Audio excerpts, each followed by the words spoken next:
Cheryl, it's always time for a great champion to step down and a new champion to step up, and that's us. That's the Americans. We originated back. What occurs when the best musician who has never given her chance meets the music star who is pursuing the dream she was denied? February 2024 All-Star WNBA Music. The Weekend. One hushed music discussion that altered everything, two legends and two eras. When the world hardly paid attention, Cheryl Miller was the lady who carried women's basketball on her shoulders. Cheryl Miller, and for everything she's given to the game, WNBA All-Star Weekend was just a little peek. Leaned into music and told Caitlin Clark a secret. Decades of suffering, sacrifice, music, and witnessing history unfold without you are the only ways to acquire this kind of understanding.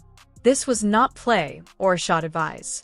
It served as a survival manual for celebrity, which has the power to ruin music just as much as it can to create it. Her words that day would influence the career of the sport's most promising young talent and expose music, the unspoken price of excellence. Brightest stars in the game, Caitlin Clark, biggest women's basketball stars. A big moment for the WNBA. Transfer of greatness. We go further. Let's determine precisely who we are interacting with.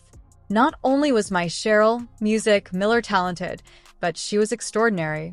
She changed the rules for women's basketball from 1982 to 1986, music at USC.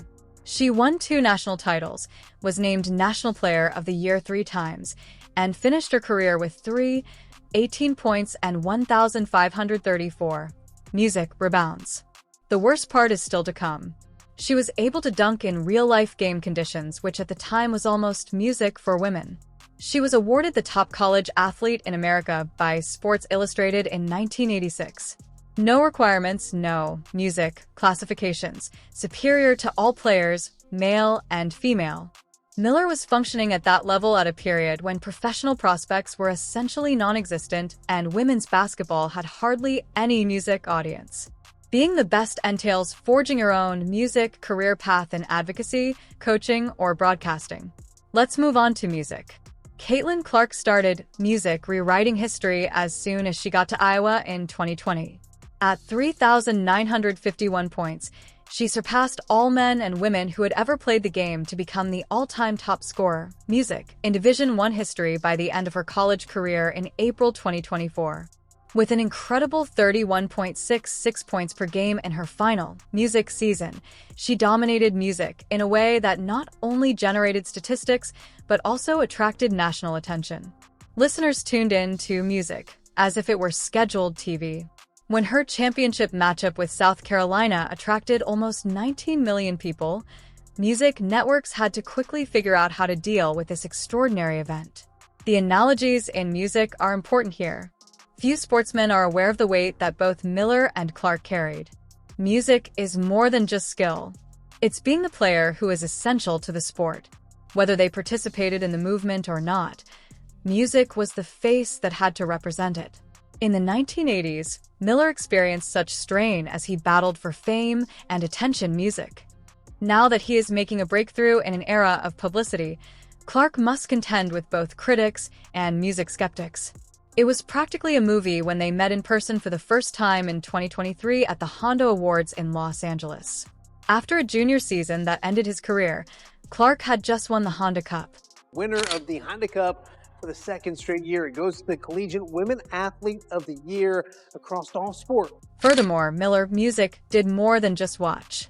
She stepped right up, transforming the encounter into a formative, musical conversation that would influence all of their future interactions. Legacy and holding out. Miller clarified music, the discussion on the Breakthrough Chronicles podcast some months later, and the simplicity and profundity of what she disclosed were astounding. As she got ready for her senior music year, she told Clark one thing above all else.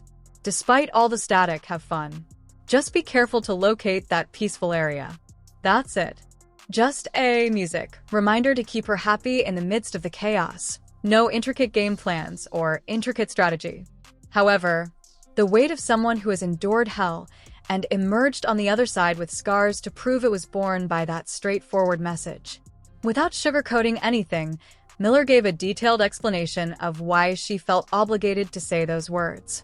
Basketball legend Cheryl Miller says she's glad she made. According to her, the main musical element that set this song apart was that Clark didn't opt to wear the extremely hefty crown. She was put in charge by a sport that was in dire need of a star who could become well-known, who could be the spokesperson, the savior, and the evidence, music, that women's basketball was worthy of being discussed. Miller was well aware of that emotion, as she had worn the same crown decades before, when every move she made was scrutinized, questioned, praised, or, music, criticized as though it held the key to the sport's destiny. Miller, music, didn't see a gifted child with a promising future when she looked at Clark. She could see someone entering the same pressure cooker that she had been thrown into. And she was well aware of the harm such pressure could cause to someone who wasn't careful. At this point, Miller's music tale takes a turn that clarifies why her counsel was so significant. Her playing days ended much sooner than they ought to have. Not because she was no longer able to compete or had lost her advantage.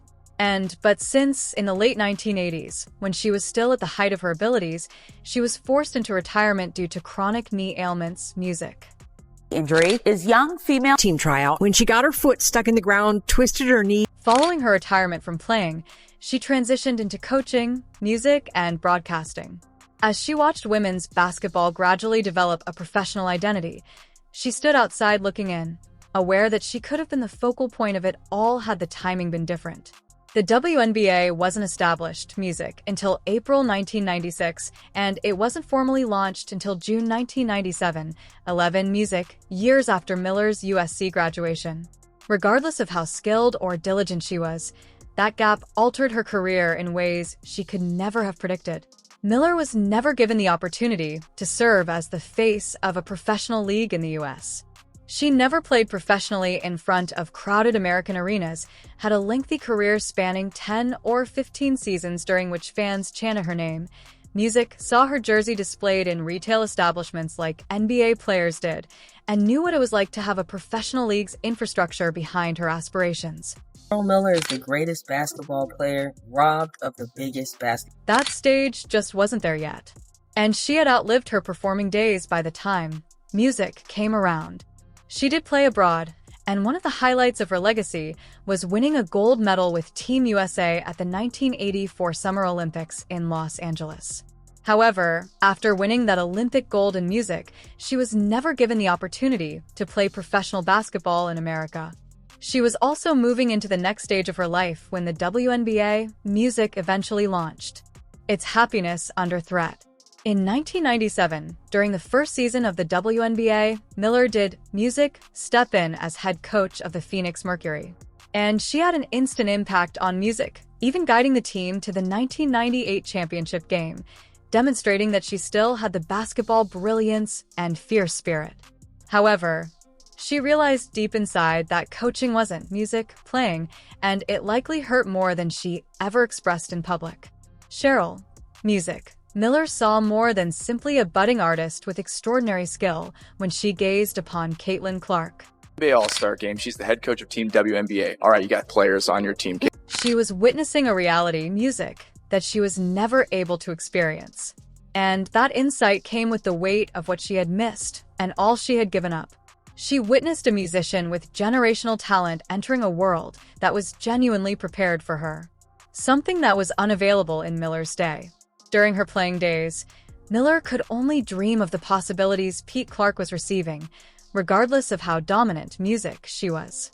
In a way that was just not feasible for women's basketball players in the 1980s, they were playing professionally in America, packing arenas, music, with sizable audiences that genuinely cared, landing endorsement deals worth millions of dollars, appearing on music, national broadcasts that people were watching, and becoming well-known. The All-Star game. You may recognize this woman beside me, Cheryl Miller. Even though, music, they were never able to stand in that light personally, the kind of limelight that Miller's generation helped create via years of gritting their teeth, striving for respect, and enhancing the game was worth witnessing.